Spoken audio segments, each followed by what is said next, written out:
Во обвинителските истраги се намалува употребата на следењето на комуникација, а најмногу се прислушуваат сомнителни за шверст на наркотици, покажува извештајот на обвинителството за 2019 година, кој денеска беше на дневниот ред на надлежната собраниска комисија за надзор на примена на мерките за следење на комуникации. Од скупно 43 случаи кога се користело прислушувањето, во 26 случаи се слушале луѓе осомничени за препродажба на дрога, покажува извештајот. И останатите посебни истражни мерки најмногу се користеле за дела поврзани со шверц на дрога.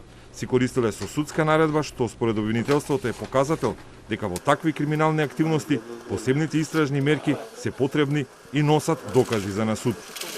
Видот на кривичните дела кои служеле како основа за примена на посебните истражни мерки укажува на тоа дека јавното обвинителство во текот на 2019 година се соочи со предизвикот во борбата против организираниот криминал, кој е поврзан и со нелегалната трговија со наркотици и со другите кривични дела на организиран криминал.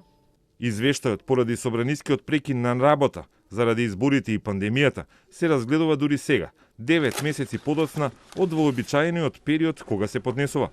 Следење на комуникации се користело и во истрага за едно убиство, како и за терористичка организација. Примената на прислушувањето опаѓа неколку години, а се поретко или воопшто не се користи при финансиски истраги и истраги за финансиски кривични пријави и злоупотреби.